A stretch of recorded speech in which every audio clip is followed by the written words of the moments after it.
Sweetberry World, Sweetberry Farm. It's all the same. Haven't decided if we're sticking with the world or the farm. But it has been a while since we live streamed, guys. So much has happened for the channel. We have 19,000 subscribers. Welcome, all my subscribers. Welcome. What else? 19,000 subs. I think we're at like 526 watch hours, which is still pretty sad. But it's better. It's better. We're making incremental improvements, so that's cool. What else is new? Dude, I hooked up my new implement, my new lawnmower, to the tractor today. Actually yesterday. And I tried to start the implement last night. It didn't start. It did not start, so I went to bed devastated that I had bought a $5,600 tractor and, $4,000 worth of farm implements, and they don't work. I went to bed thinking the PTO was broken on my tractor that I bought on an auction earlier this year. It took me like 6 months to get some actual implements for the PTO on the back. And so yesterday had my uncle just kind of help me get the PTO, what do you call it? It's just this shaft that goes from the tractor's PTO to the gearbox on the brush hog. Anyway, so I got that all connected. My uncle left to go back to his life, and I had everything connected to the tractor. Started the tractor up, pushed the lever to engage the PTO. Nothing happened. And I was devastated. I tried it a couple times. I tried it a couple different ways. Nothing engaged. I was upset. I was sad. I was frustrated, but I didn't want to show it.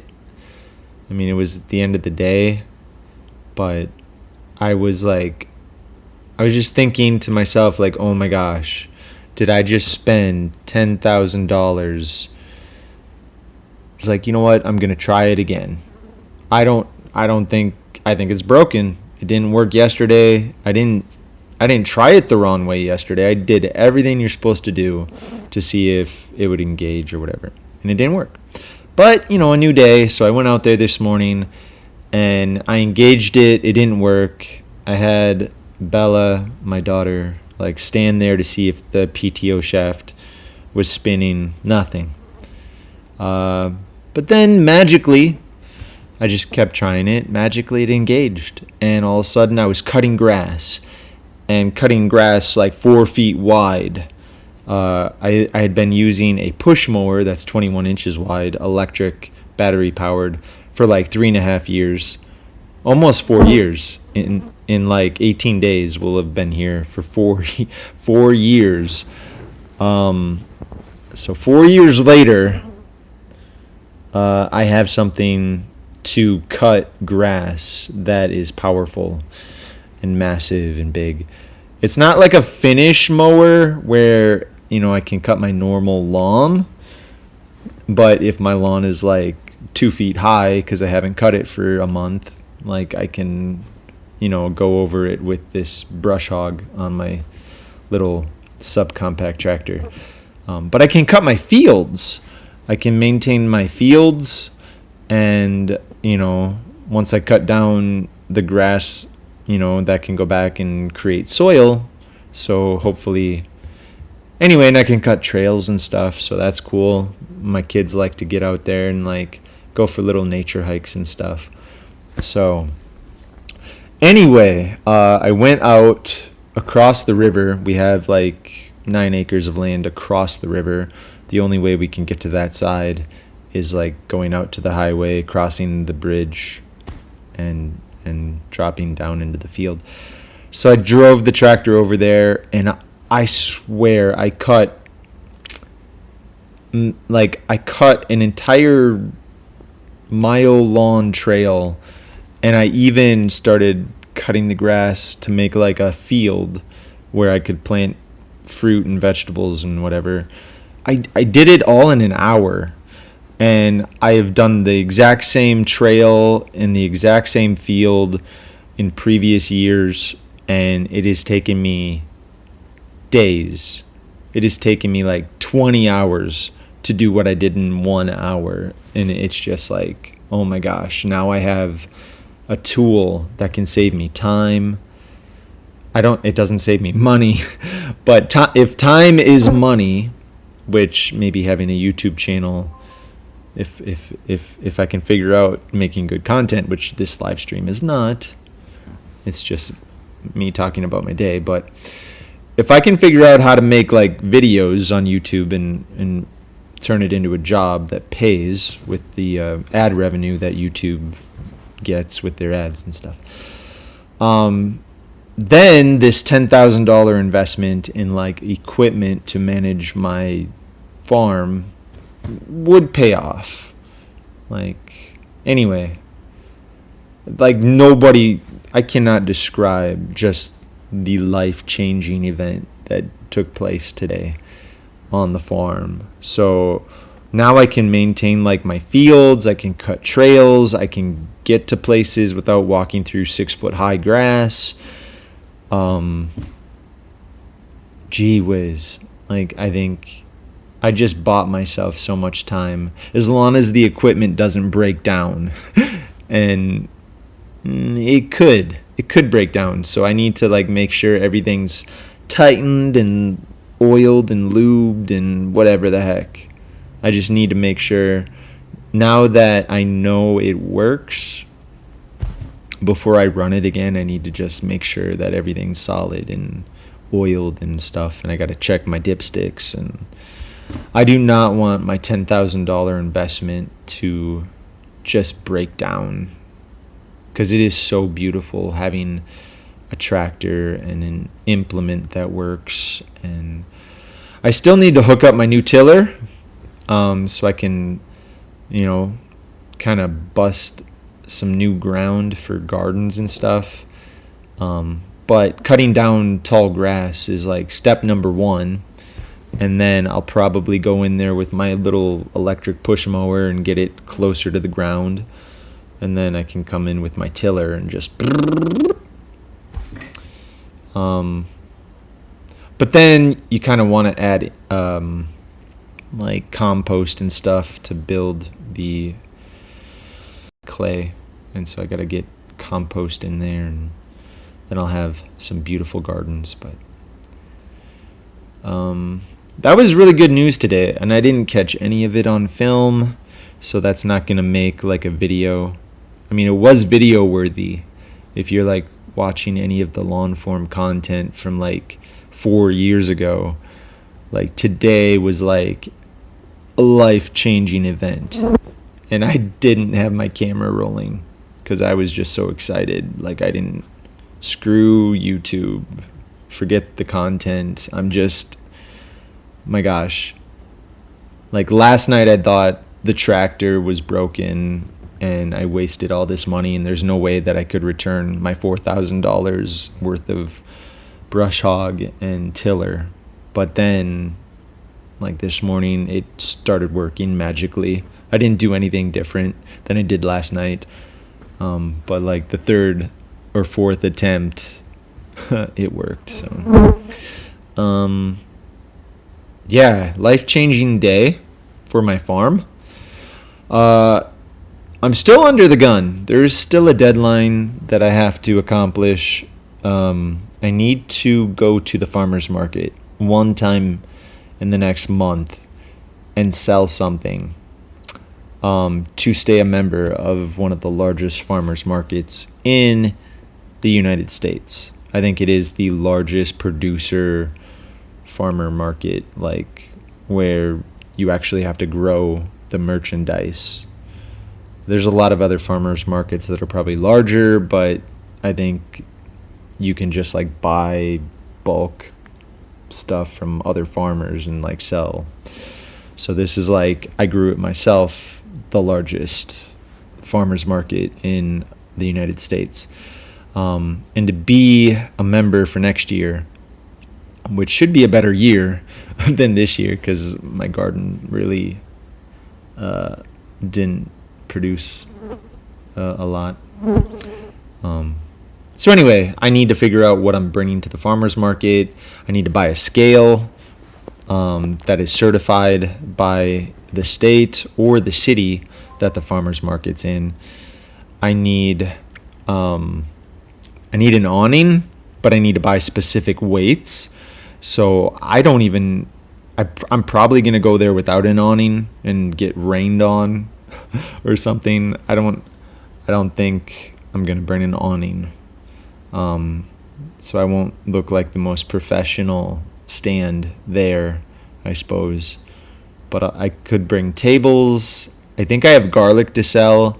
I haven't checked my potatoes to see if those are good, because I planted a lot of potatoes, but I don't know if they made it.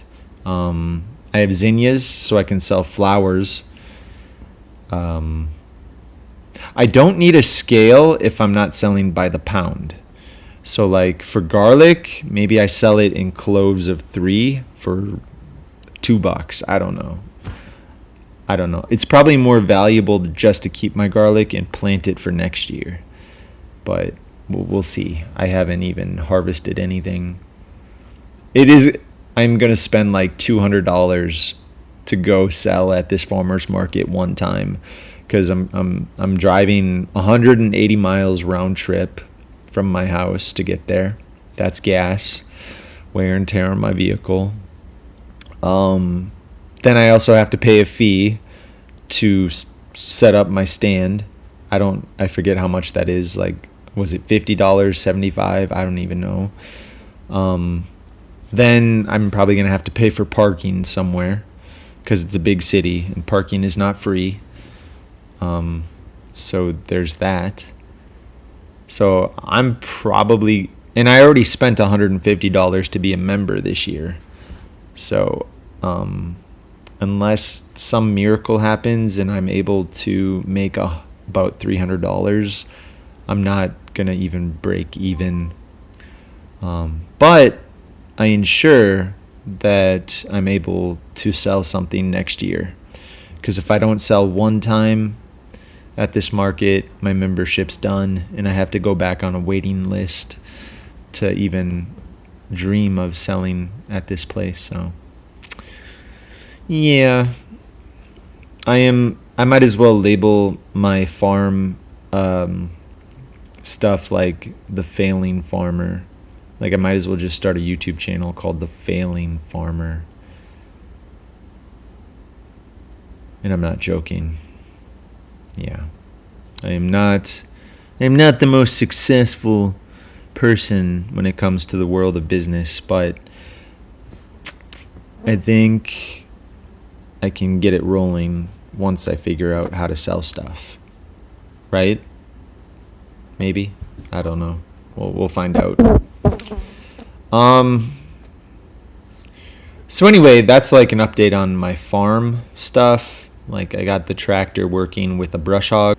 My daughter drove a vehicle for the first time ever today, so that was good drive to work. And so she backed up the car down the driveway for the first time, drove down the highway for the first time. It was dangerous. But I got it on film, and what I was going to show for my Wednesday video, any educational vlog video, but we'll see what I can edit it into. It should be semi entertaining. So I'll give it a go, and maybe I can make a solid heart-stopping video. I don't know what I'd call it. My daughter driving the first time, and then my thumbnail is just me going or whatever. I don't know, some stupid face. But anyway, good times, guys. I'm showing 0 viewers here on YouTube. I'm not sure if we're getting any views on X or the other platform. I'm trying to multi-stream to other places, but YouTube's my jam. So there is some weather out there. I got the radar up. Looks like the Appalachians and Texas down by Tennessee and stuff, looks like they're getting some thunderstorms. Maine getting rain on the potatoes up there. Whew. But anyway, guys, I'm super duper excited for this coming week. My daughter is gonna start 4K, so that's exciting for her. It's gonna be a bit of a change for me, but I'm hoping that it gives me more time to devote to figuring out YouTube and trying to figure out how to build some kind of a business thing that I have on Sweetberry World. Is it's entertainment, and so hopefully I make videos that are mildly entertaining, at least for like 2 minutes before you switch to something else. Yeah, it's a slow process, just making videos and seeing what sticks. And then I'm really raising my kids behind the scenes and driving a school bus and working on the farm and stuff and doing a whole bunch of other things that I never put on a video. But my goal was to be a park ranger, and I slowly kind of left, and yeah, made some tough choices pop up on the job market that would kind of fit into that passion of being outdoors and are in between. And there's 3 of them out there right now that I am either already pursued or will pursue. One of them is being a literal park ranger at a place that I was a student park ranger at. All sites scattered about the country, along rivers and stuff where they have dams. They'll help like interstate commerce and help barges go up rivers by having dams and stuff, but they'll also have, but anyway, they have park rangers that run the show. And there was a position that popped up, and I applied, and I was referred to the hiring manager. I last worked for that organization back in 2013, and it is now 2024.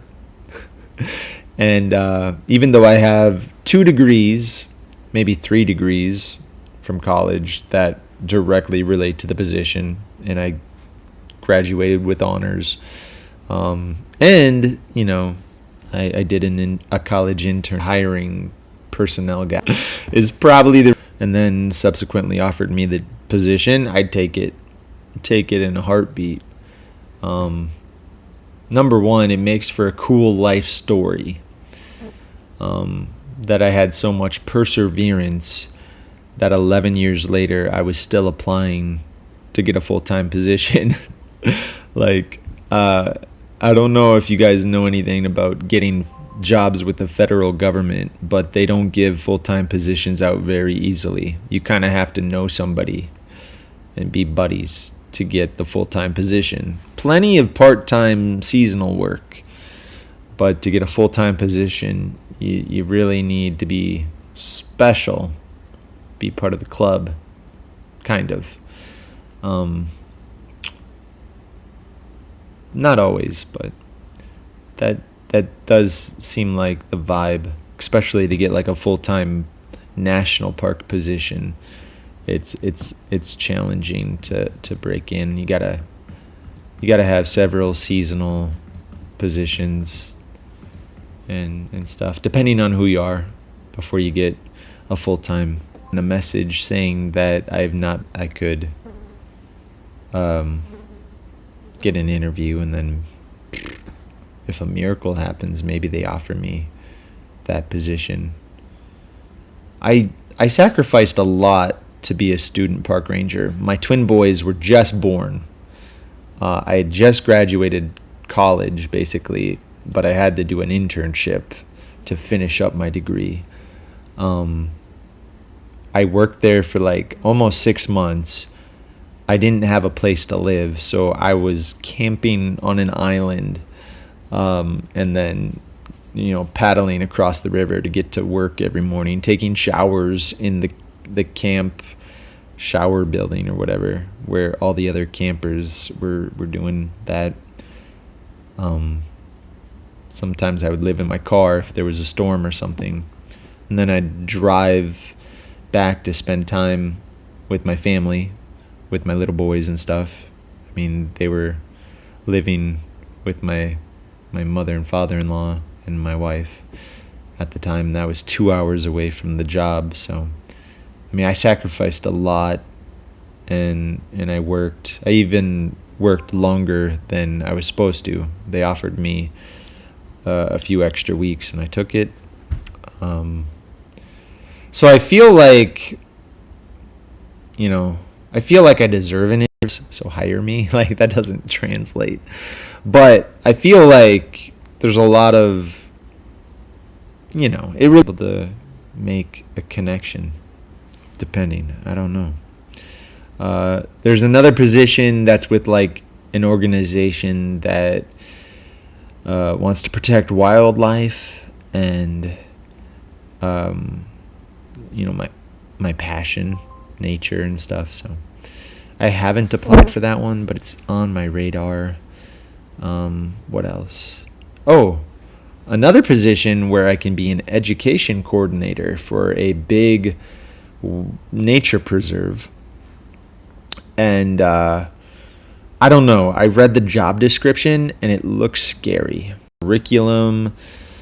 You have to apply for grants. You have to the job, I'm probably going to interview for it, but I'm really nervous. I don't know how I'm going to sell myself, because I've never made curriculum. I've never done a lot of the things that are in the job description. So I already know there's a 99% chance that I will not be offered the job. The only thing I'll probably end up accomplishing is helping somebody else who interviewed get the job, because they will be like, this person's way better than that person. So, but it's definitely in my passion zone. I think I'm capable of doing the position.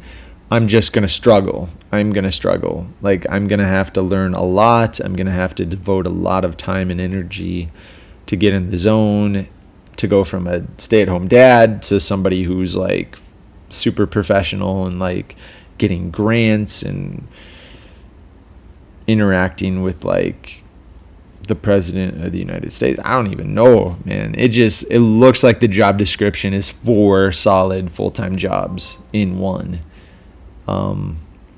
I have a feeling that I would be taking my work home with me, and I have a feeling like my family life would be like, I'm busy because I have to perform. Is getting the job. I think the interviewer would be extremely professional, but yet I think I'm still willing to go into the interview. If I could film a YouTube video of, like, you imagine like looking at this professional interviewer who's like just like the CEO of this big nature preserve, like he knows what he's looking for, and he'll ask me all these questions and I'll just be like, I changed the diapers and like what? Like my answers are gonna just. But I do have like a maximum of 9 days to prepare, and I could study this nature preserve inside and out and just learn everything there is, look at the job description and figure out how I'm going to answer those questions. I almost thought about, like, what if I created educational programs and put them in a binder and then handed it to them at the interview. I don't have hands-on experience, but I've thought about it over the last several days, and I've created some things as these and have those in the binder and have everything tabbed, like here are grant opportunities that I saw that I could apply for, and just have like really impress them in that light. I have the degrees, I have the college degrees that are like, oh, here's somebody who could do the job. I do have experience working in national parks and stuff, seasonally, but I do have the experience. It's just not current experience. And a lot of the stuff in the job description I've never done. But I think, so it's completely apart, sitting on my front porch. Yeah, my life is busy. Life is busy. This is a busy season. I'm a busy guy. Can you imagine if Mr. Beast's priorities were fixing his washing machine, cutting his grass, taking care of his children, and applying for jobs, and he was doing his channel at the same time? So yeah. I am not Mr. Beast by a long shot, but I respect his hustle, and I think I never like to sell myself short. I always have faith that I could do anything, and I feel like if I try hard enough and do it long enough, I can do anything. Just, I like to throw myself out there, guys. It's fun. Oh my goodness.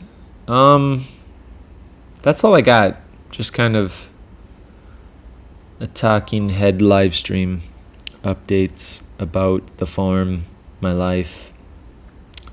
My next video gonna be about my daughter driving for the first time. I have all the evidence right here. A lot of me freaking out, so I'm not sure if it's usable footage.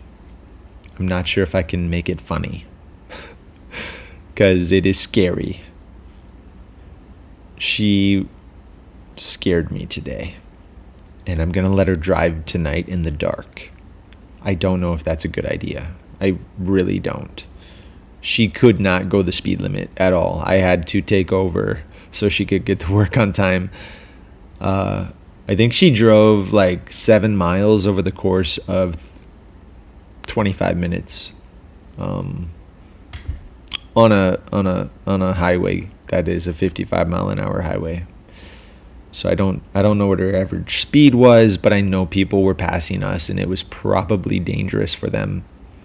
I had to put on the hazards a couple of times. I had to grab the steering wheel a couple of times. Night driving, I don't know. Well, we'll give it a shot. I will take some video. I will try to edit it into a good video for Wednesday. But thank you for watching. If you've been watching this live stream, I have a few things on the screen here.